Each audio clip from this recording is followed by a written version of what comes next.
de varios temas más. Así que vamos despacito porque se aprende mucho, pero la verdad que es largo. Lo primero que yo les quiero transmitir es la barrera defensiva de la mucosa gástrica. Después vamos a hablar de células parietales, después de inhibidores de bomba y después de gastritis aguda crónica, y creo que ahí terminamos. Se ve medio larga la cosa. ¿Qué es la barrera defensiva? Ustedes saben que, escuchen bien porque esta primera parte, la verdad que es interesante esto, así que traten de escuchar bien. Bien, la barrera defensiva cumple un rol, un papel sumamente importante en nuestro estómago. Nosotros continuamente ingresamos al estómago alimentos, AINES, antibióticos, broncas, estrés, Helicobacter pylori, alcohol, fernet y otros agresores a la mucosa gástrica.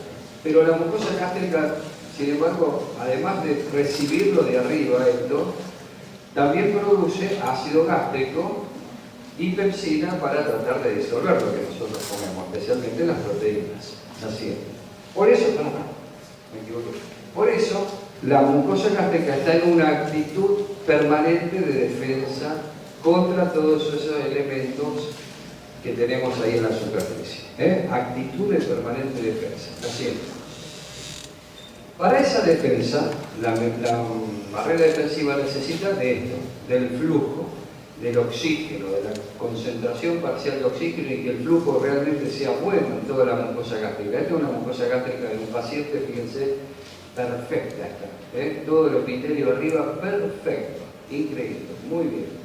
Y toda la fosita gástrica, con todas las celulitas que ustedes ven acá, que después yo se lo voy a mostrar en un diagrama. Agarremos una glándula de esta, miren, ahí está, miren, ahí se ve célula paritaria, acá también. Bueno, y contra esto, que es el ácido clorhídrico y la pepsina, tenemos todo el flujo y todos los elementos que van a participar de la defensa de esta mucosa. La siguiente. Podemos diferenciar en esa barrera defensiva tres componentes. El componente preepitelial, porque acá está el epitelio, cilíndrico simple y superficial del estómago. Una barrera epitelial, que serían todas esas células que vemos acá, donde ahí ven, por ejemplo, parietales también. Ahí miren que tiene esta parietal que se ve ahí. Y barrera postepitelial, es decir, más abajo, el tejido conjuntivo, vasos, etcétera, etcétera. La siguiente. Muy bien. Es decir, que todos esos factores agresivos que decíamos recién influyen sobre estas tres barreras, donde la primera barrera cumple una función importantísima, que es la de moco-bicarbonato, es esta barrera. La segunda barrera, otra función importantísima, que es la barrera epitelial. Y la tercera barrera está dada por el tejido conjuntivo, por los vasos, por la angiogénesis, por el óxido nítrico, por todo eso. La siguiente.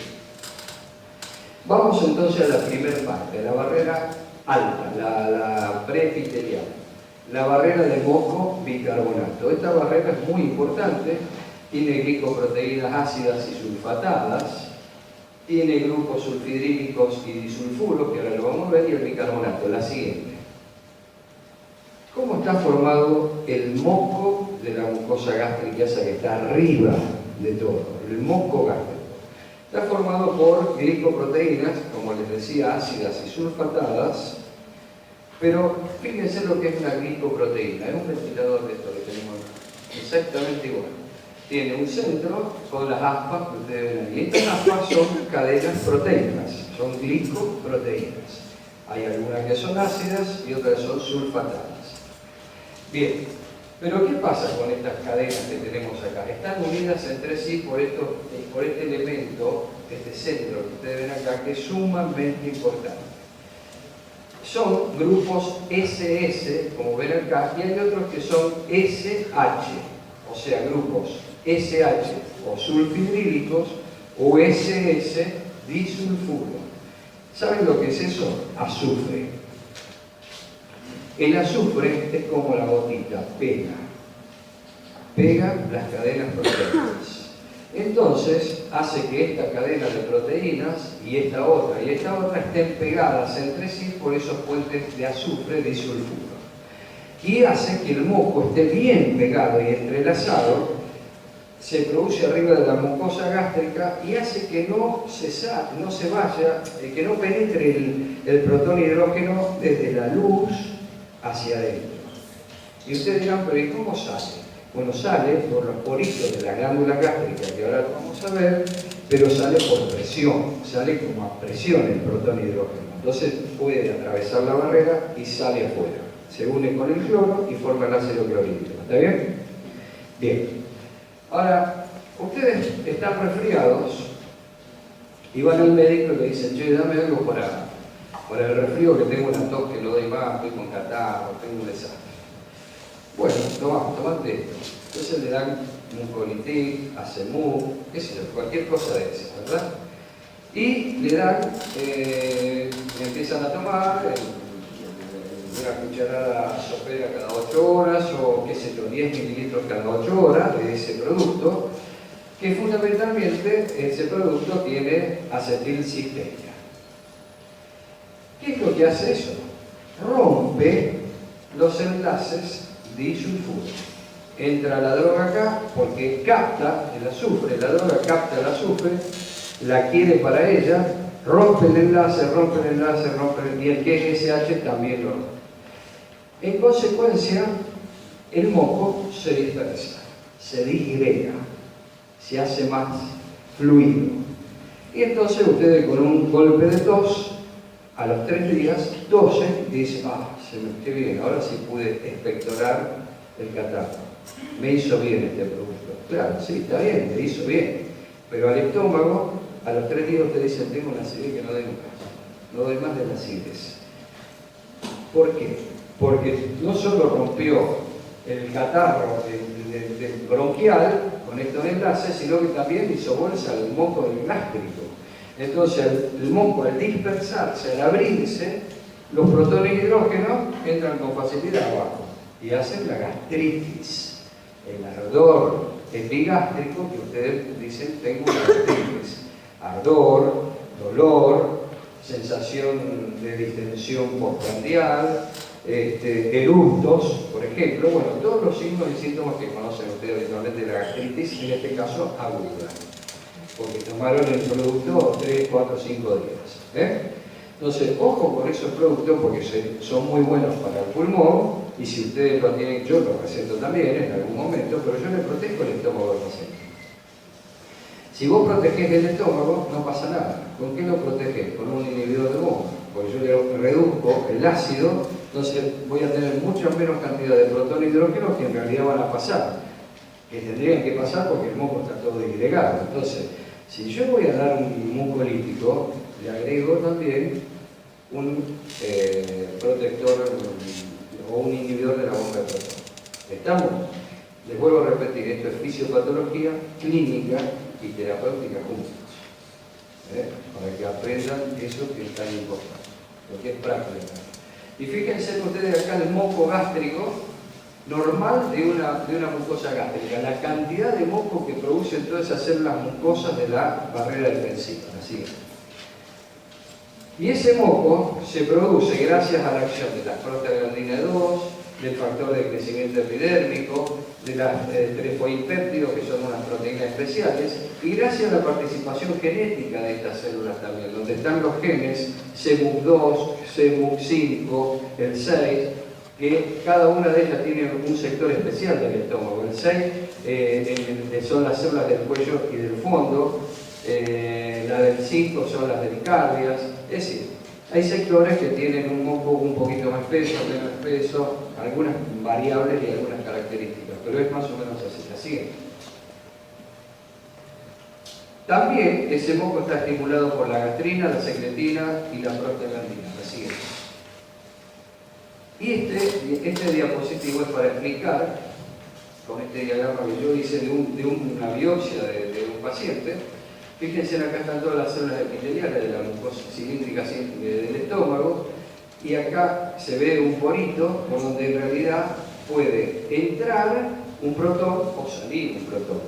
Pero ¿qué pasa? Si normalmente tenemos todos los protones arriba, pero con esta capa de moco especial, rebotan todos, no entran, solo alguno entra adentro.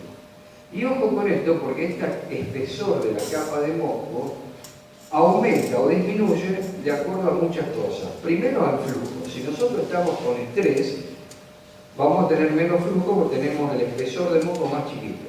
Si un paciente tiene 70 años, también tiene menos flujo, tiene espesor de moco. Si tenemos un Helicobacter pylori en la panza, en el estómago, también, porque el Helicobacter destruye y consume encima a este moco y lo hace mucho más chiquitito. Una capa finita más. Así que el Helicobacter hace más chiquito esto, entonces por eso penetra más el protón hidrógeno, porque él además necesita de ese protón hidrógeno para vivir. La siguiente. Ahí se ve el área de disgregación del moco gástrico, por ejemplo, ¿ves? Hay zonas que se ha disgregado un moco y el resto está bien. La siguiente. Sí. Esta es la barrera, la parte epitelial de la barrera. El segundo componente. Ya hemos hablado del primero. Ahora vamos a hablar del segundo componente. El segundo componente está formado por ese epitelio cilíndrico simple que tenemos acá arriba, donde acá lo tenemos a mayor aumento, donde las células se unen unas a otras formando una rosquita, como ven ustedes acá, parece una rosquita esto, con un porito en el medio donde está saliendo el moco. Es decir, ese porito es este agujerito que vemos acá. Estas células son estas que están acá y alguna alrededor. Acá está la rosquita. Este es el moco que viene de abajo y donde también sale, por acá, sale también el protón hidrógeno, porque estas son las células parietales. Acá liberan el protón hidrógeno y se va para arriba. Y ustedes dirán, ¿cómo no se mueren estas células que está el protón acá? Porque le forman una especie de tubo. Y el tubo tiene acá arriba bicarbonato y rodeado de moco. Y el protón pasa por adentro, por el medio. ¿Está? Y a presión. La siguiente. Para pasar de nuevo porque quiero ubicar una célula. Vamos a hablar fundamentalmente de las células más importantes que serían las células mucosas, que ya hablé, la célula parietal, que están en el medio, y esta célula que es la computadora de toda la glándula gástrica, que son las células enterocromafin-like. Son la computadora porque esto en realidad maneja todo el sistema hormonal de la glándula gástrica. La siguiente. Las células de ahí arriba que veíamos están unidas entre sí por proteínas densas que se llaman desmosomas y es como para que no se abran tanto tampoco el epitelio. La siguiente. Y este esquema, que es muy lindo, van a aprender una cosa. Vamos a suponer que teníamos las células de la barrera epitelial normal arriba. Agarramos una célula de esas, que puede ser esta, y a esa célula le entran un par de protones adentro. Y esa célula dice, bueno, con un par de protones tengo el pH normal, no me modifica nada, está todo bien, y con esos protones voy a fabricar bicarbonato. Entonces, normalmente la célula requiere de una cantidad mínima de protones retrodifundidos para fabricar el bicarbonato, que ella misma va a necesitar acá en superficie para alejarse del pH ácido de la luz. Eso es lo normal. Pero supónganse que ustedes se tomaron una aspirina y que hay un montón de células arriba que sufrieron necrosis, etcétera, etcétera. Y entonces se destruyó parte del moco por la aspirina, o por ejemplo tienen un Helicobacter pylori que le hizo más chiquita la barrera de bicarbonato moco. La cosa es que de todos los protones que están acá arriba, le entraron adentro de la célula 6. Y esos 6 ya le modificaron el pH a la célula. Son 6 misiles que, por ejemplo, uno destruyó el aparato para fabricar el factor de crecimiento epidérmico, otro para una proteína del shock térmico, otro para otra cosa. La cosa es que ya la célula no tiene la capacidad para la cual fue naturalmente creada. Es decir, que de golpe dice, me hicieron bolsa en un montón de lados, puedo seguir fabricando bicarbonato, puedo seguir fabricando esto, pero no, para lo que yo vine a ser creada acá, vine a trabajar no estoy. Entonces, ¿qué hace el núcleo? Dice, bueno, ya que no voy a poder seguir bien con todo esto, entro en muerte celular. Y a eso se lo llama apoptosis celular. La célula, sabiendo de que no va a poder hacer lo que tiene que hacer en su vida, entra en una muerte celular programada y pone en marcha una cantidad de elementos para morir, porque hasta para morir se necesita fabricar cosas, no es tan fácil. Fabrica también proteínas, etcétera, etcétera, donde participan las proteínas del shock térmico, que son proteínas estructurales, justamente para fabricar lo mínimo para después poder morir. Entonces, estas células entran en apoptosis y a las 48, 72 horas se mueren. Ahora, ¿qué pasó con las que le entraron 30 misiles ahí adentro de protones? La hicieron bolsa la célula porque la acidificaron tanto que la célula se murió, se necrosó y se murió. ¿Estamos? Así es.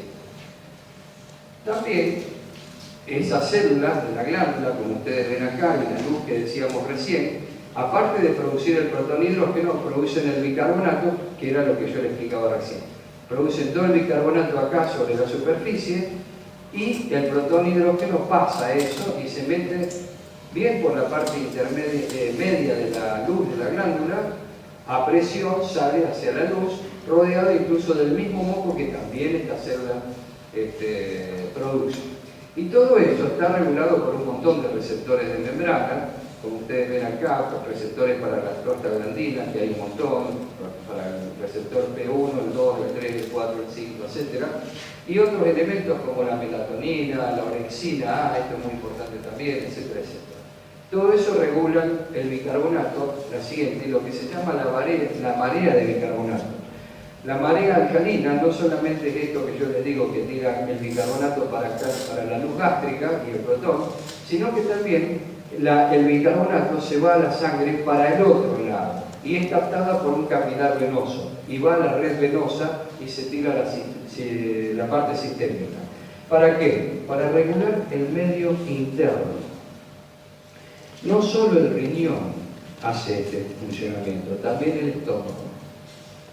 O sea que el medio interno también es producto de la regulación del estómago, porque maneja mucho el bicarbonato del estómago, y el bicarbonato es fundamental para regular el medio interno. Entonces, no solamente el riñón, sino también el estómago. ¿Estamos? Es un dato importante ese, ojo. La siguiente. Bueno, esto pasarlo porque es muy largo explicar esta parte. Ahí tenemos una erosión, y ustedes ven los glóbulos rojos, como ya por la erosión salieron, están saliendo hacia la luz. ¿Y cuál es la diferencia entre una erosión y una úlcera?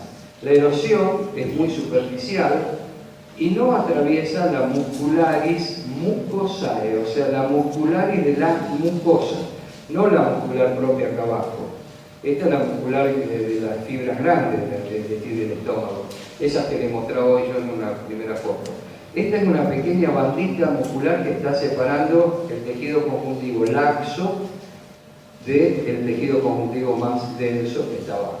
Esa es una erosión y es característico verlo en una endoscopía en pacientes con gastritis erosiva hemorrágica, por medicamentos, por estrés, en los quemados, en las salas de terapia, y uno puede encontrarse con 100, 200, 300 erosiones adentro del estómago que tienen 1 milímetro por 1 milímetro, por ejemplo. En cambio, las úlceras son mucho más profundas, atraviesan las muscularis mucosae y pueden incluso llegar a atravesar parte de la muscular del estómago y llegar a la serosa y hasta perforarse.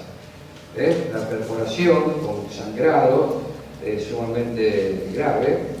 Es común en el duodeno, por ejemplo, en la úlcera duodenal de la cara posterior, con un sangrado muy importante.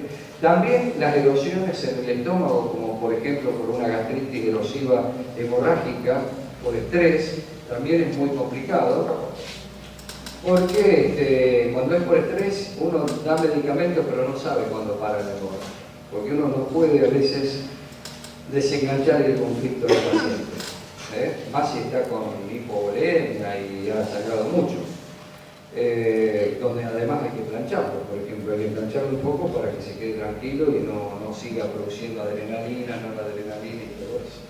Así que las gastritis hemorrágicas por estrés son a veces más complicadas para tratar que las gastritis por ejemplo, por medicamentos, porque uno saca los medicamentos, trata bien al paciente y generalmente en 2 o 3 días esto mejora. La siguiente. Cuando se produce una de esas úlceras que veíamos ahí o una erosión, se fabrican a los 15 minutos o entre los 15 y los 6 horas factores de transcripción genética temprana, que son el CEAM, el FOX y el factor de crecimiento neuronal. Se fabrican inmediatamente porque estos son en realidad los genes que activan las células para que se vuelvan a reproducir. Así que a los 15 minutos que a nosotros se nos produce una erosión en el estómago, ya se están fabricando estos genes para que se produzca la mitosis celular y se repare el tejido. Por eso no vivimos ulcerados o sangrando, si no viviríamos permanentemente sangrando y ulcerados nosotros, todos, porque por cualquier motivo, por una aspirina o por un estrés o lo que sea, estaríamos ulcerados. La siguiente. Y también cumplen un papel fundamental las células madres, que se ve acá, estas que están aquí, que están más o menos a la mitad de la glándula gástrica, en forma adyacente a la célula, o sea, están acá, pegaditas a las células estas. Entonces, ¿qué pasa? Cuando hay una lesión de la superficie, una lesión superficial, todas estas células se transmiten información llegando a estas células madre que están en el cuello. La célula madre se entera de que acá hubo una lesión y empieza a producir o a transformar células que van ahora desde esta parte del cuello hacia arriba, y todo esto es como un desplazamiento desde abajo hacia arriba. Así se repara el tejido. Siempre va desde abajo hacia arriba y desde afuera hacia adentro. ¿Estamos? La reparación del tejido. La siguiente. Hay mucho más para decir todo eso de las células madre, es muy largo. Entonces, le voy diciendo lo más importante. Vamos a hablar ahora, ya terminó el tema de la barrera defensiva, todo, vamos a hablar de 2 células muy interesantes que están en esa glándula, así que son la célula parietal y la célula enterocromafilar. La célula enterocromafilar, que era esa que yo le mostraba recién, es la célula, la computadora de esa glándula, porque tiene receptores para todo. Receptores para la gastrina, la somatostatina, para la histamina, para la CTH, para el calcio, es decir, para la CPK, para todo. Tiene todos los receptores habidos y por haber. De manera que de esa manera es capaz de regular la secreción hacia abajo. O sea que la más importante que regula la secreción es esta. La siguiente. Ahora vamos a ver un poquito sobre la célula parietal, que es algo muy interesante porque no lo van a encontrar, la verdad, en ningún libro. Y van a aprender algo muy lindo sobre los inhibidores de bomba de protones. Así que presten atención, va a ver si es interesante. Esto que ustedes ven acá, esta célula parietal, es esta que ustedes ven acá. Acá tienen otra, ahí tienen otra, ahí tienen otra, acá hay otra, y acá hay otra, un montón, todas células parietales. Si ustedes ven que están más bien en la parte media, ¿no? Acá arriba no hay, ahí arriba no, están más o menos en la parte media. Ahí hay una, que yo le hice este cosito ahí para que ustedes vean que se ve un halo blanco, o con una manchita más blanca de la célula parietal, que es la productora del protonhidrógeno, el ácido. La siguiente. Nosotros, no sé el color, bueno, esto está rojo acá, todo esto es canalículo es rojo. Nosotros podemos tener las células parietales en dos estadios. En el estadio activo o en el estadio inactivo. Por ejemplo, esta que tenemos acá es una célula parietal inactiva y esta es activa. Ustedes ven que acá adentro hay todo un arroyo, un canal abierto, hay 2 canales. Bien, estos canales, cuando uno lo ve al microscopio, son esta parte blanca que ustedes ven acá, ¿ven? Ahí también esta se ve muy bien. Bueno, es decir, que estas células parietales, en el momento que yo hice la biopsia de este paciente, estaban activas. Nosotros acá son las 11:30. Nuestras células parietales en este momento ya están todas activas. ¿Por qué? Porque ustedes saben que a la 1, más o menos, quien más, quien menos, vamos a comer algo. Entonces esta célula parietal ya se está preparando en este momento de forma activa. Es decir, que si haríamos biopsias acá, la vamos a encontrar así a la célula, toda con ese pedacito blanco ahí adentro. ¿Estamos? Bien. Mientras que si hacíamos biopsia a las 9 de la mañana, es probable que esas células parietales estarían, como en este lado, inactivas con los canales cerrados. La siguiente. ¿Qué pasa? Son 11:30. Supongamos que a las 11 de la mañana ya la célula esta sabe que ustedes normalmente a la 1 almuerzan. Entonces empieza a preparar en sus citoplasmas las bombas de protones. Estos pingüinitos que ustedes ven acá serían unos túbulos que fabrica la célula parietal y que en los extremos de los túbulos engarzan las bombas de protones, como ven aquí, parecen pingüinitos.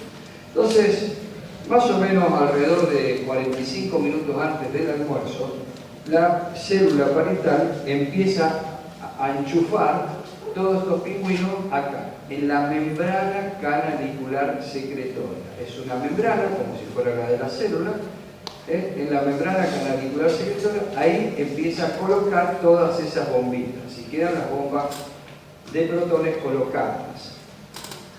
Esas bombas de protones, ¿qué es lo que hacen? Lo que hacen es lo que ustedes ya saben, secretan, producen cloro hacia afuera y producen el protón hidrógeno hacia afuera. Y entra el potasio hacia adentro. Todo eso lo hace en el momento de la secreción por entrada de calcio a la célula. Cuando entra el calcio, ¡pum!, las bombas explotan y largan el protón. Siempre por el calcio, que es el fosforito. Bien, estimulada por la gastrina, por la histamina y la acetilcolina. Muy bien. Siguiente. Esa bombita que yo les mostraba recién es esta.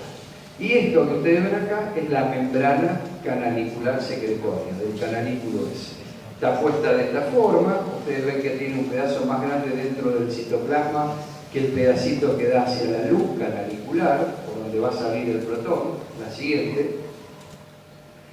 Y algo que ya con este diapositivo van a interesarse de esto que seguramente no lo conocen. Cuando ustedes toman un omeprazol, o cuando tomamos un omeprazol, no estamos tomando omeprazol, estamos tomando benzimidazol. Benzimidazol, eso estamos tomando, que es una prodroga, no es droga omeprazol, sino prodroga benzimidazol. Nosotros lo tomamos, como por ejemplo muchos de ustedes a las 7:30 de la mañana, porque el médico le dijo, tomarlo antes del desayuno. Entonces a las 7:30 de la mañana se tomaron el omeprazol. Ese omeprazol va al estómago, del estómago al duodeno y se absorbe. Pasa a la sangre y la fórmula que tiene hace que da vuelta por la sangre, hasta que se conecta con la célula parietal, y la célula parietal tiene exactamente la llave de la puerta de entrada para que se meta adentro de la célula parietal. ¿Estamos? Así actúan todos los medicamentos. Supónganse que este salón es la célula parietal y que el benzimidazol está ya en ese pasillo dando vuelta. Cerramos la puerta y para que el benzimidazol entre acá adentro tiene que tener la llave de la puerta. La llave en realidad es la estructura química. Si esa estructura química, como cuando los juegos dicen, a ver, ponga la llavecita y se lleva el auto. Si esa llavecita entra justo en el cosito, abre la puerta y entra. Así es el benzimidazol en la célula parietal. Está dando vuelta en sangre, pero no entra en todas las células, entra en algunas células, inclusive en el ojo también. Guarda porque entran en 3, 4 lados, no solamente en la célula parietal. Pero vamos a decir que entra en la célula parietal, abre la puerta y entró al citoplasma. ¿Estamos? Y se queda ahí, el benzimidazol, se queda en el citoplasma de la célula parietal hasta que nosotros vamos a comer. Se queda metido de adentro. Desde las 7 de la mañana hasta las 11:30 o 12 que comemos. Entonces se queda el benzimidazol, que esta es la fórmula, donde ustedes no ven ningún protón hidrógeno acá adentro. Hay un hexano, otro hexano, y no hay ningún protón hidrógeno. ¿Está bien? Lo ven a eso. Entonces, esta fórmula se queda acá adentro, los pingüinitos ya se ensartaron todo acá arriba en la membrana. Son las 12 menos 20 y vamos a suponer que son las 12 y 20. Y entonces, como son las 12 y 20, la célula dice, no, ya vamos a empezar a poner ácido al estómago porque en media hora cae una costeleta, cae lo que sea. ¿Estamos? Un pedazo de carne. Bien, entonces se mete aquí el ácido y empieza a salir el ácido hacia afuera. Pero junto con el ácido, también los poritos estos que están aquí al costado se abren y el benzimidazol sale también. Próxima diapositiva. Entonces, cuando sale el benzimidazol, que estaba aquí adentro del citoplasma, atraviesa la membrana canalicular, acá la bombita tiró el protón, pero ¿qué pasa? La fórmula esta, como ustedes ven acá, por un porito se mete por ahí y recibe al protón que está tirando la bomba. Es decir, que el protón se mete dentro de la estructura del benzimidazol. Cuando eso sucede, ese fenómeno farmacéutico se llama protonización. Se produce la protonización, es decir, que la estructura de la droga recibe un protón adentro. Está pegadito a la bomba tira el protón, la fórmula la teníamos ahí, recibe el protón. Se activa la fórmula, ya no es una prodroga, sino que es una droga activa porque tiene el protón adentro y cambia de nombre. En vez de benzimidazol se llama sulfonamide. Sulfonamide. Esa sulfonamide queda pegada a la bomba. ¿Por qué? La siguiente. Queda pegada por dos razones. Fíjense, el benzimidazol no tenía el protón acá adentro. Cuando se produce la protonización, la bomba le enchufa un protón acá adentro, se activa, lo tenemos el protón ahí, se llama sulfonamide, pero la fórmula tiene esto que ustedes ven acá, que es la cisteína. ¿Qué es la cisteína? Azufre. Otra vez la gotita. Azufre. Seguimos. Entonces resulta que cuando sale la fórmula por acá al costadito, tiene la ATPasa esa que es cisteína ATPasa, y entonces la cisteína ATPasa, que es azufre, se une con el otro azufre que tiene la estructura de la membrana canalicular. Fíjense que ahí hay cisteína y acá hay cisteína. Entonces, ¿qué dijimos hoy? Que el azufre pega. Hoy hablaba yo de los puentes disulfuro, azufre y azufre, cisteína, cisteína. Entonces acá es lo mismo. Sale la droga, la siguiente, sale la droga, se protoniza y en la ATPasa de cisteína se pega con estas cisteínas de acá. Y queda la droga pegada en la membrana exterior del canalículo secretorio, de la célula parietal. A eso es lo que nosotros llamamos bloqueadores de la bomba de protones. La fórmula capta un protón y queda pegada en la bomba. Por eso después dicen que la bomba no sirve más. Claro, no sirve más porque quedó pegado a eso. Ya no es la bomba habitual. ¿Está? Bien. Pero hay una diferencia entre todo lo que nosotros recetamos. Entre los omeprazoles, lansoprazoles, pantoprazzoles, esomeprazoles, todo lo que ustedes quieran. ¿Saben cuál es la diferencia? Que el omeprazol, el primero que salió, se pega solamente en la cisteína 813, en esta. Y los últimos que salieron se pegan en las dos cisteínas, en esta y en esta, en la 813 y en la 822. Entonces eso hace que la fórmula sea más estable, dure más tiempo y capte más protones. Porque ustedes fíjense que la fórmula tiene varios hexanos acá. Entonces, si vos captás con este hexano este protón, cuando vos la fórmula la ponés así, horizontal, con este podés captar el protón que viene acá. Entonces, en realidad, estos últimos son un poco más potentes y se nota la diferencia entre cuando uno da el omeprazol de 20 pesos genérico y cuando uno da un omeprazol de buena calidad, porque la fórmula en sí capta más protones, tiene más estabilidad, se queda pegada, más estable, dura más tiempo. ¿Está? Bueno, esto no está en ningún lado, yo espero que lo hayan captado bien, creo que sí, así que es muy interesante que ustedes sepan esto. La siguiente, es decir, cómo actúan verdaderamente los productos. Bueno, la tercera parte es donde están, de la barrera defensiva, donde está la angiogénesis, el óxido nítrico, prostaglandina, etcétera, etcétera, factores de crecimiento básico, fibroblasto y epidérmico. Todos sirven estos elementos para la reparación. La siguiente. Bien.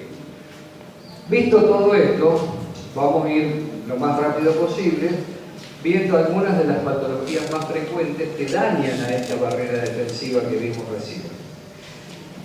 O sea, la gastritis. Ya dijimos que la gastritis es el dolor epigástrico, primero que puede ser aguda y crónica. La gastritis aguda la podemos tener 5 días, 7 días, y puede ser producto de que tomamos antibióticos, antiinflamatorios, del estrés, de haber tomado líquidos muy calientes, etc. Se nos puede provocar una gastritis aguda. Normalmente el organismo en 7 días cura la gastritis aguda, se pasa. Ahora, a veces pasamos a una gastritis crónica, y ahora después vamos a ver el Helicobacter pylori, que es el ejemplo típico de gastritis crónica. Pero dentro de las agudas, donde se manifiestan por dolor, por hemorragia, por eructo, por dispepsia, por distensión postprandial, ese dolor de cabeza, cefalea también a veces, encontramos la gastritis por medicamento, por ejemplo la aspirina. Fíjense en ustedes la superficie del epitelio como está totalmente despulida. La gastritis por estrés, que ahora la vamos a ver mejor. La gastritis por el alcohol, el fernet, todo eso, con el que lo vamos a ver mejor ahora. La siguiente.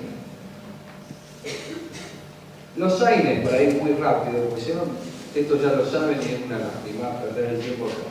Los AINES tienen un efecto directo y un efecto indirecto. El indirecto es bloqueando las prostaglandinas y el directo por acción del mismo fármaco. La siguiente, donde lo más importante que quiero aclarar es que si ustedes se toman una aspirina, en el jugo gástrico los AINES no están ionizados. Cuando entran y atraviesan la membrana celular se ionizan y ahí la célula tiene su citoplasma muy acidificado y ahí aparecen las lesiones. La siguiente, o sea, vamos bien rápido. Y desde el punto de vista sistémico, los AINES pueden actuar sobre la COX-1 constitutiva, sobre la COX-2 o sobre la COX-3 que está a nivel cerebral. La siguiente. Selectividad. Ustedes saben que los AINES, hay algunos que son selectivos de COX-1, de inhibición de la COX-1, como el ketorolac y la indometacina, y selectivos de COX-2, como el enterocoxib y el celecoxib, inhiben fundamentalmente la COX-2, y como el paracetamol que inhibe fundamentalmente la COX-3 a nivel cerebral y no la COX-2 que tiene el estómago. Por eso el paracetamol, también unos trabajos que publicamos hace unos cuantos años, el paracetamol protege el estómago, es el único AINE que da protección del estómago, y baja la fiebre porque lo hace bajando la fiebre por inhibición de la COX-3 en el tallo o en el bulbo cerebral. El único. Y después están los mixtos, como el diclofenac y el ibuprofeno, que inhiben tanto la COX-1 como la COX-2. Acá sí me voy a detener en algo un minuto, porque también es importante clínicamente. Todos los AINES, tanto de COX-1 como COX selectivos de COX-1 como COX-2, etc., son selectivos en la medida de la dosis. Es decir, cuando nosotros usamos dosis alta, tanto inhiben la COX-1 como la COX-2. Aún el que les digan a ustedes que es selectivo de COX-2, si ustedes lo dan a altas dosis, inhibe COX-1 como COX-2. Y esto tiene una importancia muy grande. Acá hay un pizarrón, pero no sé si hay. Bueno, no importa. Tiene una importancia grande por lo siguiente. Todos los seres humanos, y depende de la edad, podemos en un determinado momento manejarnos, por ejemplo, nada más que con la COX-1, y con esa COX-1 fabricamos prostaglandina, prostaciclina, etcétera, etcétera, por ejemplo, a la edad de ustedes. La mayoría acá se maneja con COX-1. Quizás yo ya me esté manejando con algo de COX-2 también. ¿Por qué? Por lo siguiente, supónganse que yo voy, que ella agarra y me toma la presión. Me toma la presión y me dice, doctor, tiene 14,8, está muy bien de presión. Está bien, perfecto. Yo me voy a mi casa contento que tengo 14,8 y estoy bien. O 13,8 y estoy bien. Resulta que voy a jugar al fútbol, me pegan una patada en la rodilla y vengo a mi casa y tengo que tomar diclofenac 75. Tomo 2 por día, no más. 1 cada 12 horas, dosis de 150, la máxima normal.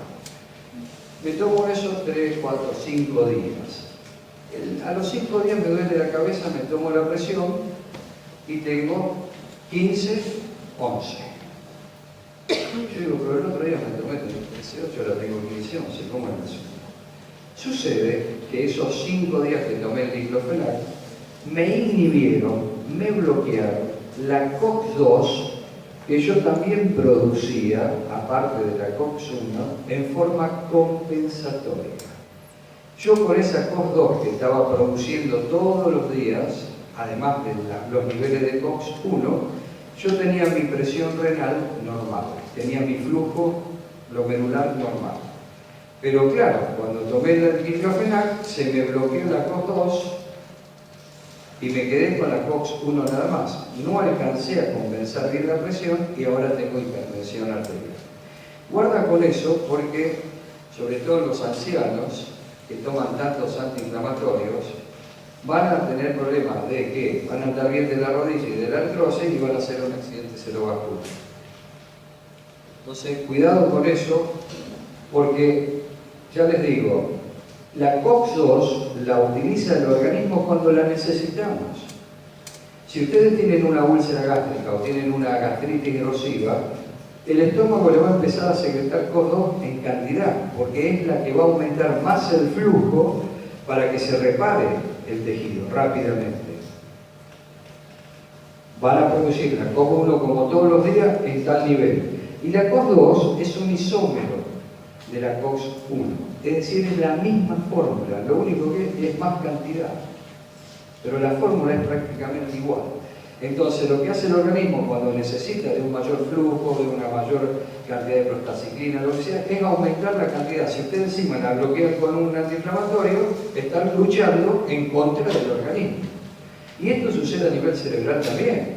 A los 70 años hay tipos que se olvidan de todo, porque están entrando en un Alzheimer o lo que sea, y lo que uno tiene que hacer es darle flujo a ese cerebro. Y es muy probable que ese cerebro esté compensado con COX-2 en cantidad.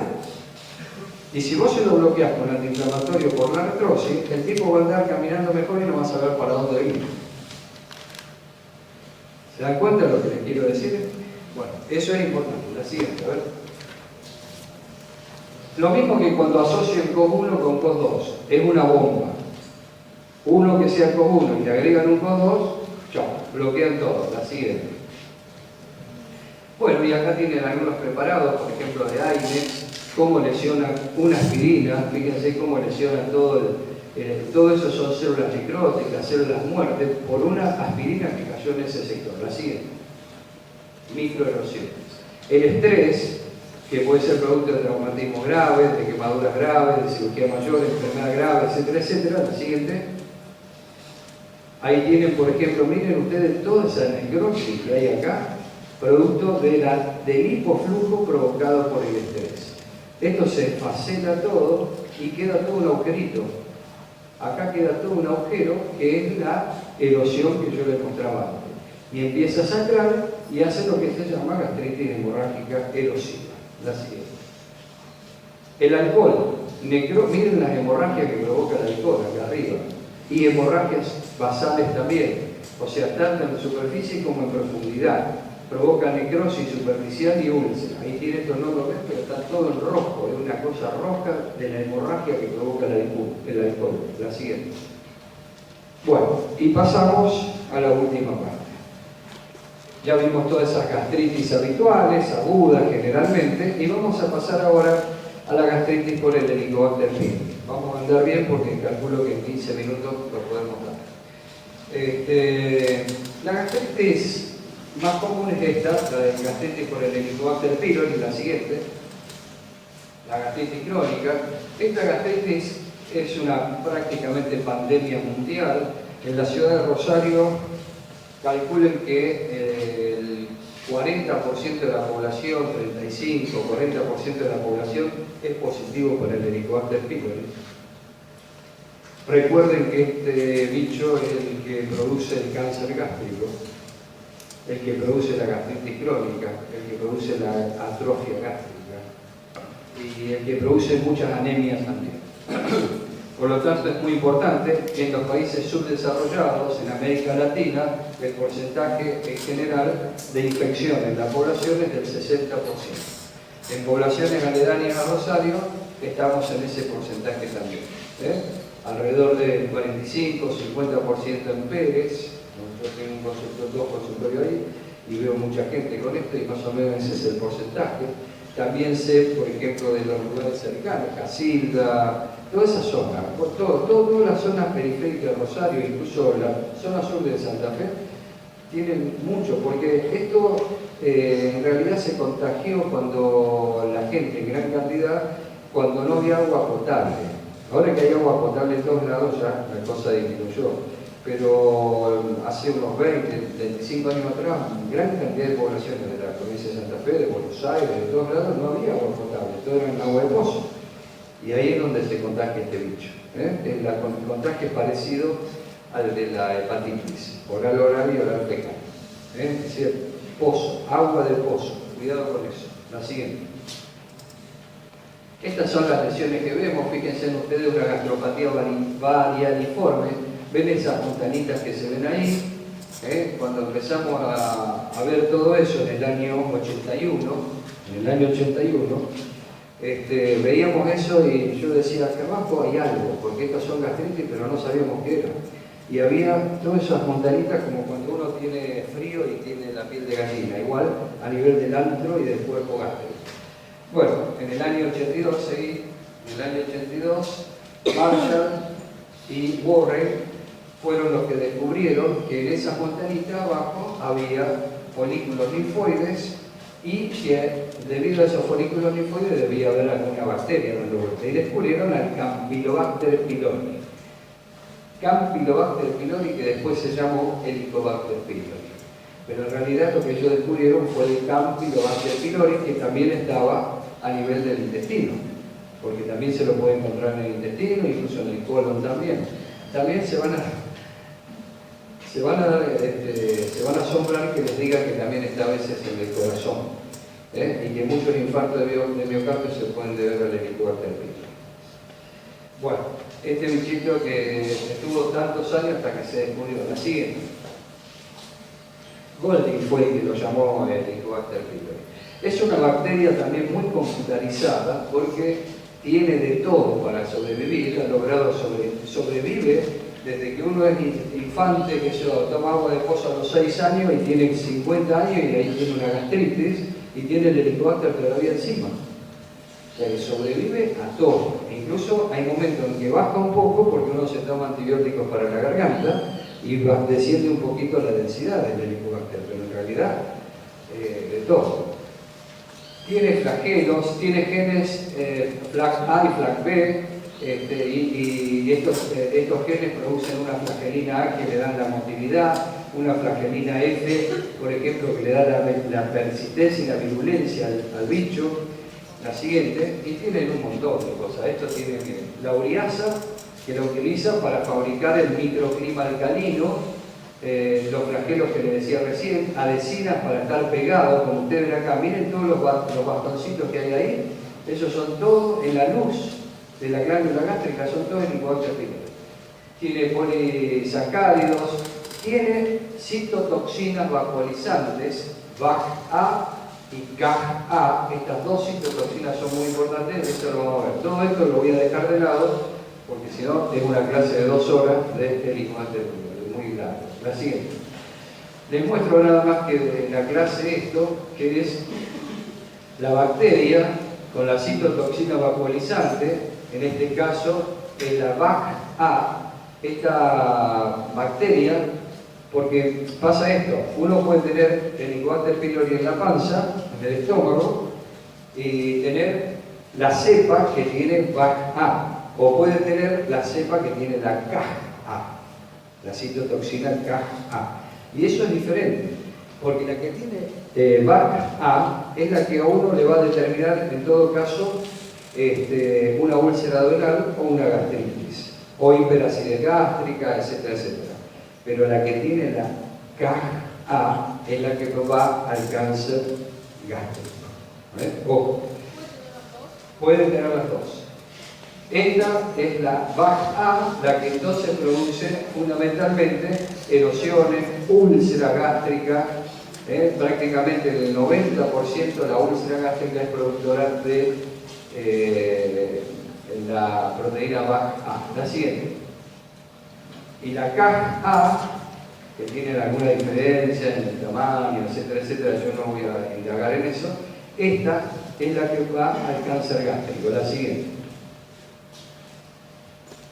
¿Cómo podemos saber que en nuestro estómago tenemos una gastritis crónica por Helicobacter pylori? Bueno, fundamentalmente la videoendoscopía, donde vamos a hacer múltiples biopsias, lo vamos a mandar al anatomopatólogo y él, con las técnicas de coloración, nos va a decir si está el Helicobacter pylori o no, y además nos va a decir la densidad. Eso es fundamental. Que el anatomopatólogo ponga la densidad. Les digo porque no todos lo hacen. Le dicen, se observa Helicobacter pylori, punto. Otros le dicen, se observa en tal cantidad, hay tanta cantidad de neutrófilos, hay tanta cantidad de linfocitos, es todo un estudio mucho mejor. Cuidado con eso porque no es lo mismo, porque de ahí depende el tratamiento. También se puede hacer cultivo cuando los pacientes, a pesar de 2 o 3 tratamientos que nosotros le damos, sigue con el Helicobacter pylori, controlamos con la video y sigue con el Helicobacter, entonces podemos hacer cultivos. También técnicas moleculares de PCR, en la misma biopsia, se puede tomar un pedacito de tejido y por PCR ver si hay Helicobacter pylori. Los test de ureasa rápido, la verdad es que nosotros acá no lo usamos, en Buenos Aires por ahí usan un poco más. No lo usamos porque con la biopsia, la verdad que ya uno hace la endoscopía, ya al ojo ya sé si tiene Helicobacter o no tiene. Pero sacando unas cuantas biopsias, 10, 12 biopsias, se lo mando al anatomopatólogo que tiene una cancha bárbara y lo ve perfecto. Y ya me lo informa y uno no está con tantos problemas. Quizás a lo mejor sería interesante, la ureasa rápida es un aparatito muy sencillito, donde uno saca la biopsia y en el mismo estudio que yo estoy haciendo pongo un pedacito de la biopsia ahí adentro y ahora se lo voy a mostrar y cambia la coloración. Y yo ya sé si cambia a rojo es porque tiene Helicobacter pylori. Y lo sé en el momento. Bueno, eso se puede hacer, pero tiene un costo. Mientras que si yo directamente se lo doy al anatomopatólogo, en 3 días tengo igual el mismo costo que gasté con el anatomopatólogo. O sea que mucho, qué sé, es importante, pero yo mucho no lo uso. También se puede averiguar con técnicas moleculares de PCR si hay Helicobacter en saliva, en heces, en jugo gástrico, prueba del aliento, también se hace más en Buenos Aires, pero no, la verdad, sinceramente, con la biopsia bien hecha es suficiente. Serología, bueno, yo hice un estudio de 100 y pico de pacientes, 140 creo que tengo, tabulados, con inmunoglobulina A e inmunoglobulina G, anti-Helicobacter pylori, y eso se puede pedir en sangre. Y la verdad, el estudio no lo publiqué después de haberlo hecho porque los resultados no fueron muy satisfactorios, en el sentido de que, por ejemplo, hay falsos positivos en todo esto. Entonces, gente que a lo mejor dice anticuerpo anti-Helicobacter pylori en IgA negativo, en IgG negativo. Yo le hago la biopsia y tengo 200 Helicobacter pylori dando vuelta. Entonces, o sea que por ahí no hay una certeza entre lo que es la serología y lo que es verdaderamente la biopsia. Por eso, y son muy caros también, así que no es mucho como para decir, bueno, no le hago endoscopía por ahí, yo lo utilizaría si no estuviese en Rosario y no hay video para hacer. Estás en un pueblo, estás en Formosa, estás en Chaco, en Santiago del Estero, qué sé yo, y tenés serología para hacerlo, bueno, yo ahí lo haría. Porque es un método más que me ayuda, pero no es muy importante. La siguiente. Y la coloración que yo les decía recién, la anatomía patológica, la técnica de Warren-Starling, que es la que se ve mejor, como ustedes ven acá, aunque con esta alquienza, que lo usan todos, acá se ven los bastoncitos también perfectamente. Pero esta es la más linda de todas, la más cara, la técnica más cara. La siguiente. PCR, ya hablamos, la siguiente. Las inmunoglobulinas, AIG, ya hablamos, la siguiente. Y ¿dónde las localizaciones habituales del Helicobacter pylori? Pueden estar en el estómago, en metaplasia gástrica en duodeno, es decir, que en pedacitos de estómago, de mucosa gástrica que están en el duodeno. Eso se llama metaplasia gástrica en el duodeno. Bueno, como el Helicobacter siempre necesita de ácido y en esa metaplasia van a producir el ácido, el Helicobacter puede llegar a estar en el duodeno. Pero si está en un pedacito de metaplasia gástrica. Bien, en el colon puede haber,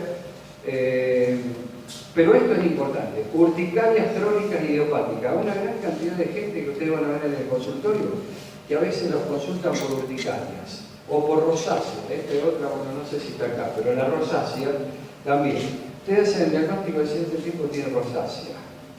Cuando ustedes encuentren una paciente una paciente, mejor, porque es más frecuente en la mujer, que tiene rosácea, investiguen inmediatamente si tiene Helicobacter pylori y van a ver que lo van a encontrar.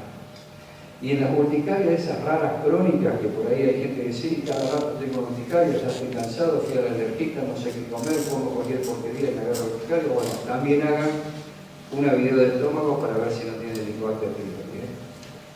La siguiente, el glaucoma crónico, etc. Fíjense. Los cuadros clínicos habituales que produce el Helicobacter son la gastritis aguda, que dura 7 días, la gastritis crónica, que dura años y años, la úlcera gástrica y duodenal, la dispepsia, el síndrome dispéptico, esto es re común. ¿Cuántos de todos los que estamos acá que tenemos síndrome dispéptico? Un montón de gente. Ahora, no todos tienen el Helicobacter pylori. Es decir, hay dispepsia con Helicobacter y hay dispepsia sin Helicobacter pylori. Adenocarcinoma, linfoma gástrico de tipo MAL y manifestaciones extradigestivas, la siguiente que ahí deben estar las que yo te decía recién. No, estas son las gastritis crónica que provoca, gastritis crónica superficial, multifocal, que ahora lo vamos a ver. La siguiente, el dolor epigástrico, eructos, plenitud postprandial, mareos, tirosis, todo eso es lo que provoca. La siguiente. Y acá está, enfermedades dermatológicas, urticaria crónica, dermatitis atópica, que se ve también en el celíaco, la rosácea, que se ve en los infectados por el Helicobacter pylori. Acuérdense de esto. Y cardiopatía isquémica, también eso es importante. Y otra cosa es importante, ¿saben qué? La litosis, porque esto de retraso de crecimiento se ve más en la celíaca, pero la litosis, toda esa gente que está con halitosis, que la van a consultar en cantidad. Es decir, lo vengo a ver porque estoy siempre con mal aliento y mal aliento. El mal aliento puede deberse por un montón de cosas. Ustedes pueden ser constipados, mujeres, la mayoría constipadas y tienen mal aliento.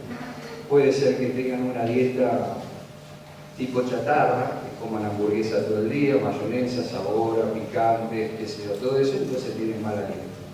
Pueden tener constipación bastante importante, una disquinesia biliar y tienen mal aliento, una gastritis, por supuesto, pero fundamentalmente no se olviden, la parte dental, por supuesto también, caries, que pueden tener un montón de caries o varias, eso da mal aliento, pero no se olviden del Helicobacter pylori. Y la razón es muy sencilla, yo pasé de largo una diapositiva ahí, pero la razón es que el Helicobacter pylori, al tener la ureasa, lo que hace la ureasa es formar anhídrido carbónico, agua y amoníaco. El amoníaco, si alguna vez lo olieron, tiene un olor a podrido terrible, muy feo. Bueno, todos los pacientes que tienen el Helicobacter pylori en el estómago tienen mal aliento. por el amoníaco. Entonces, una de las causas más importantes que ustedes no se tienen que olvidar es que cuando un tipo le consulta por halitosis, es pensar en que tiene una gastritis por Helicobacter pylori. Y después también piensen en el resto. A ver tu boca, le revisan la boca, a ver si tiene unos pozos grandes hacia adentro, unas caries terribles, bueno, eso puede ser de ahí. O le preguntan, ¿cada cuánto va del cuerpo? Y voy cada 10 días. Tranquilamente puede tener mal aliento por la constipación pertinaz que tiene. Pero no se olviden, ¿no es cierto?, de eso. Después también se puede asociar a tiroiditis autoinmune, a artritis reumatoidea, a Sjögren, a púrpura trombocitopénica y anemia. Ojo con los pacientes crónicos por Helicobacter que tienen anemia. Sigamos, a ver si el 5 terminamos. Pasada, esto es del corazón. Esto te lo explico un minuto. La infección crónica por Helicobacter pylori incrementa la concentración de proteínas como el fibrinógeno y el ácido ciánico, que son predictores de la enfermedad coronaria.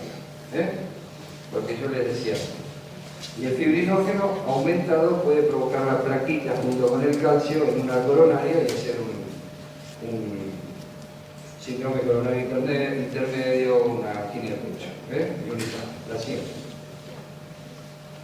En pediatría, esto es muy importante, en la Helicobacter pylori en pediatría, ¿de qué se quejan los chicos? De dolor de panza. Van al pediatra, lo vuelven loco al pediatra, llora toda la noche, llora, no sabemos más qué tiene, llora, y son pibes que tienen el Helicobacter pylori. Estamos, o sea, piénsenlo porque es muy frecuente, que son inapetentes, tienen dispepsia, suelen tener vómitos, a veces tienen retardo en el crecimiento, no crecen bien, no atienden bien en la escuela porque están siempre con el dolorcito de panza, así. Estos son los folículos que yo les mostraba antes de la piel de gallina. Bueno, desde el punto de vista histológico, estas son las montanitas que se ven, esos folículos, de la gastritis crónica folicular, producto de la gastritis crónica de Helicobacter pylori. Bueno, dale que faltan 4 o 5 diapositivas y terminamos. Ahí está, miren, estas montanitas, son los folículos, esos que veíamos recién, son de estas montanitas también. En el antro gástrico, acá está el pylori, la siguiente. Este es el Clotex, uno saca un pedacito de aquí, de la biopsia, lo pone acá arriba y cambia el color. Si cambia el color a rojo, está positivo, tiene el Helicobacter pylori. Y es una técnica de Luriasa, que hace cambiar el color. Y es interesante, Clotex. No son muy caros, eso se puede hacer en el consultorio. La siguiente. Y ahora vamos a terminar con la clasificación de la gastritis crónica. Gastritis crónica, leerla del libro es bastante despelotada. Yo durante años leyendo todo esto también me hartaba. Entonces hice una clasificación que ustedes van a ver acá que es más fácil y uno se la puede acordar perfectamente. No la van a ver en los libros porque es mía. Bueno, pero es muy fácil, fíjense. Es de la clasificación de Houston. Gastritis crónica activa, gastritis crónica tipo A. Yo uso reglas mnemotécnicas para acordarme de esto. Fíjense, gastritis tipo A, de atrófica, autoinmune, asociada a anemia perniciosa, con anticuerpos anticélulas parietales positivos, anticuerpos antifactor intrínseco. Todas las A. Todo eso es positivo. Como es A, es corporal, está en el cuerpo gástrico, y la metaplasia intestinal tiene metaplasia intestinal, pero con el Helicobacter pylori negativo. Ya esto van a ver que es fácil como uno se acuerda. Parece acá que uno se va a olvidar de esto, pero no te vas a olvidar. Metaplasia intestinal, pero con el Helicobacter pylori negativo. Esa es la gastritis crónica tipo A. La siguiente. La B. La gastritis crónica tipo B es, acuérdense, B biliar. Si la B es biliar, ¿de dónde viene la bilis? Del duodeno pasa a la primera parte del estómago, ahí abajo, distal, al antro gástrico. Entonces, ¿a dónde afecta esta? La B al antro gástrico. Es antral. Es hipersecretora Y si hay hipersecreción de ácido, es porque la gastrina está aumentada. ¿Y quién bloquea el ácido? La somatostatina. Entonces la somatostatina está baja. ¿Y la gastrina? La gastrina está alta. Antral, difusa, superficial, etc. Si hay mucha secreción de ácido, ¿quién la liga? El duodeno. Entonces las cepas de esta gastritis van a ser cepas BAC-A, que hacen metaplasia gástrica en duodeno y úlcera duodenal. ¿Entienden? Más o menos la van sacando, razonándola, si no, uno se olvida. Bien, la siguiente. Vamos a la tipo B, AB. Fíjense que es AB, todavía hay una B ahí. Si hay una B, sigue el Helicobacter pylori positivo. O sea que las que tienen el Helicobacter pylori positivo son la B y la AB. Las otras dos, que vamos a ver, la A y la C, no tienen el Helicobacter pylori. Esta, como es AB, involucra tanto al cuerpo como al antro, o sea que es la pangastritis. Y la pangastritis es una enfermedad tan completa y tan grande que es la que lleva al cáncer gástrico. Puede ser multifocal, sin embargo, es decir, que haya foco de parches y no que esté todo el epitelio afectado. Puede ser multifocal, en parches. Si es la que lleva al cáncer, ¿qué cepa vamos a tener? La CAG-A. CAG-A. Metaplasia intestinal lleva entonces al cáncer gástrico, a la úlcera gástrica y al cáncer gástrico. Puede ser atrófica multifocal o puede haber parches de atrofia, abarca la A y B, o sea, el cuerpo y el antro, por eso se llama pangastritis. La siguiente. Y por último, la C, que es la química, C de química, es la que se produce por irritación química, por antiinforaines, por medicamentos, por bilis nada más, que es la gastritis alcalina, por reflujo duodenogástrico. Como no hay otra cosa, es reactiva y el anatomopatólogo le dice características de inflamación reactiva a algo, reactiva a bilis, etc. Afecta fundamentalmente al antro gástrico y acá no hay ni B ni C, entonces el Helicobacter pylori es negativo. Como es reactiva, hay una hiperplasia folicular, todos esos folículos que veíamos recién. ¿Por qué? Porque la gastritis piensa que hay algo en la superficie que la está provocando la inflamación crónica. Entonces todos los folículos se acercan y se hace una gastritis folicular. Hiperplasia folicular. La siguiente. Pero estamos terminando. Y estas son especiales. Aparte de la A, la B, de la B y la C, tenemos las especiales, que son muy sencillitas, muy rápidas. Ustedes saben que por un herpes nosotros se agarran un herpes simple y pueden en ese momento, durante esos días, tener una gastritis aguda por herpes, o un citomegalovirus también, o un sarampión, o una varicela, también tienen un gastritis por esos virus. Pueden ser gastritis eosinofílica, justo ayer vi una, que puede ser por sensibilidad a alimentos o a otras alergias. La granulomatosa, la enfermedad de Crohn, cursa con una gastritis de Crohn, o bien la enfermedad celíaca, que es una gastritis linfocitaria o linfocítica, la de la enfermedad celíaca. Esas son gastritis especiales que se ven en algunas patologías especiales. La siguiente, ya te voy a ver. Esto era simplemente para que recuerden que el Helicobacter pylori lleva al cáncer gástrico, porque hace primero una gastritis crónica superficial antral, que pasa a una gastritis crónica atrófica, que al estar atrófico, la mucosa gástrica no secreta ácido. Como no secreta ácido, todo lo que comemos tiene bacterias. Entonces se producen nitritos y nitrosaminas en cantidad. Esos nitritos y esas nitrosaminas son con las que en el tiempo producen el cáncer gástrico, el adenocarcinoma, de tipo intestinal. La siguiente. Ya falta un poquito. Este es el cáncer gástrico de tipo intestinal, bien voluminoso en la luz. La siguiente. Visible en el estómago, con estructura glandular, asociado al Helicobacter pylori en personas mayores y de mejor pronóstico. Ustedes saben que el cáncer gástrico se clasifica en intestinal o difuso. El difuso es el que se da en los jóvenes, y bueno, ese es el más complicado. La siguiente.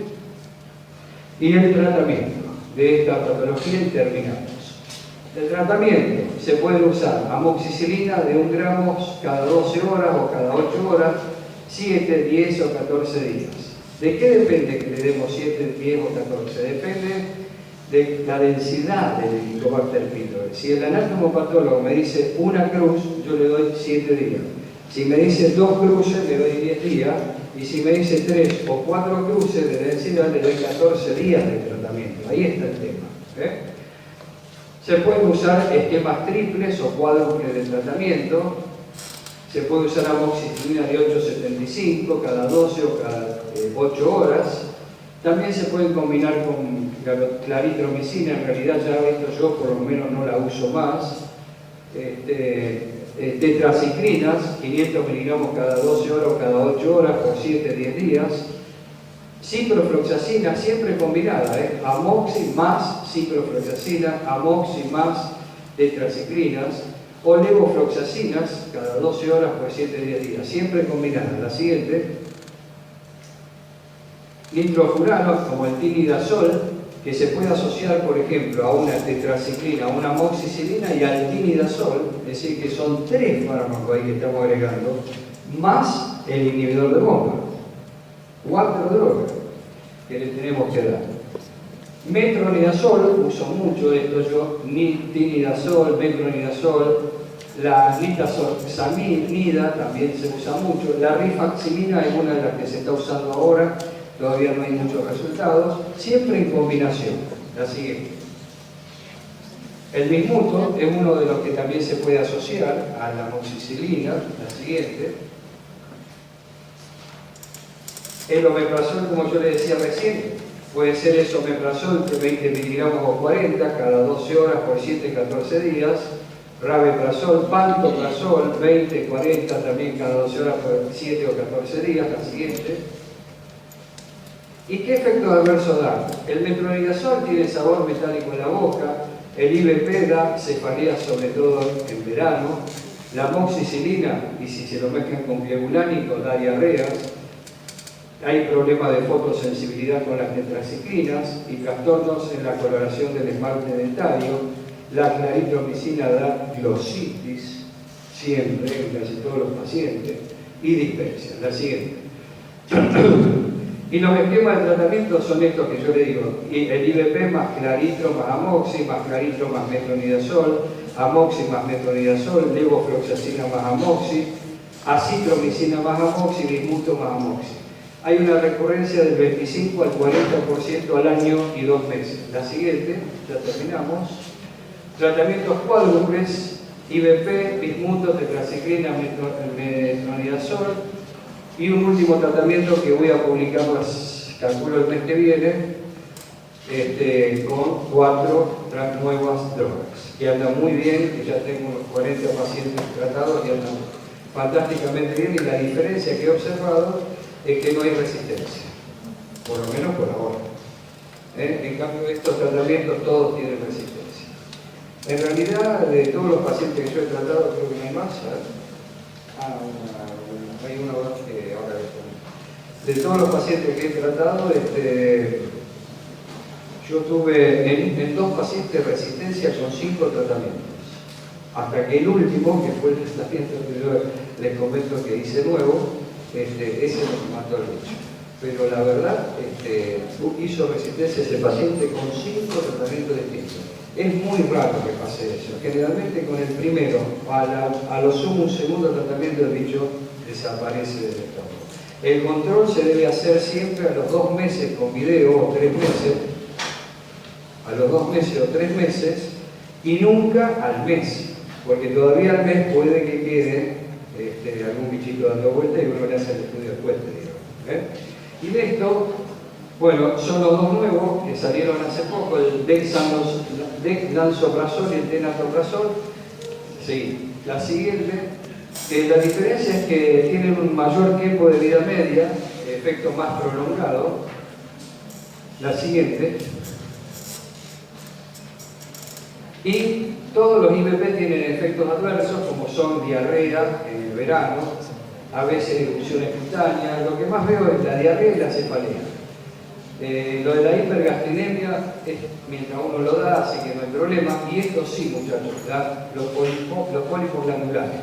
Cuando uno da inhibidores de bomba por un término de un año y medio, el paciente uno le hace una videoendoscopía y adentro se encuentra con 100 pólipos.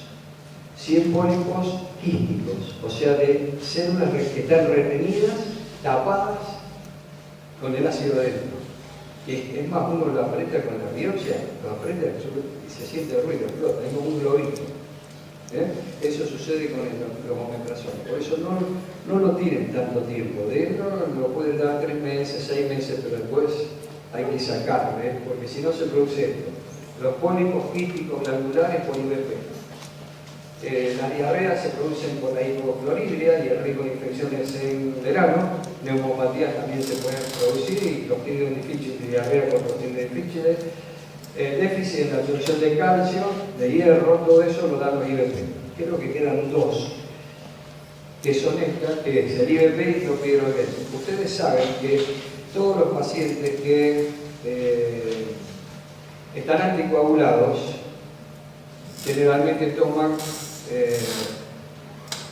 silostazol o clopidogrel o dicumarínico en general.